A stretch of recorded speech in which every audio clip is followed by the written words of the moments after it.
Hi, welcome back to the channel. Today, we are going to take a behind-the-scenes look at one of the world's greatest drivers.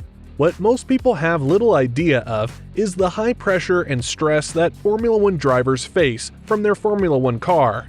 Formula One drivers often have to deal with a fair amount of pressure. By this, we mean the pressure from the press that feasts on gossip about their private lives or the sensation-seeking fans of the Formula One teams. Lewis Hamilton also has to deal with this pressure and opens up about the psychological battle on the Formula One circuit. Lewis Hamilton has been racing in Formula One since 2007, so by now he is very used to competing with the best drivers in the world.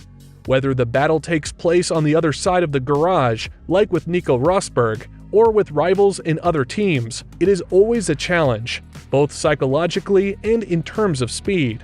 When the pace between two drivers is close, winning the psychological battle can sometimes make all the difference. Competing with a teammate or competitor is something Hamilton has experienced many times in Formula One. With that in mind, it can be quite difficult when the person you need to challenge or gain a competitive advantage against is someone who is a friend in the paddock. Hamilton, now 38, is one of the older drivers and is better versed in these duels than anyone else. However, he has now spoken for the first time about the nature of these duels and the challenges they present on a human level for drivers. "We have a lot more in common than we think," Hamilton said in the On Purpose podcast with Jay Shetty. "But we are so competitive and many of us have defenses.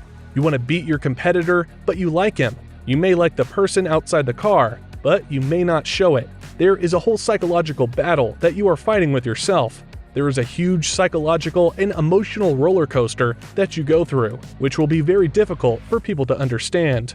Hamilton admits that dealing with the media after a difficult race is exacerbated by the psychological and emotional challenges he just described. The seven-time champion says that the backlash from drivers' emotional reactions can sometimes be the reason why drivers tend to retreat into their shells and not necessarily show their true emotions. Unlike other athletes in other sports, you can't see that because we have a helmet on, but you go through this roller coaster ride in the race and then you get off and they put the cameras right in your face. Hamilton continued, "You're not prepared for that. Your emotions get shot down, especially when you've failed or feel like you've failed, and you don't always answer the right way. People don't always like that. People take advantage of that. So then you build all these protective mechanisms that aren't necessarily you at the core, but they're what's safest for you.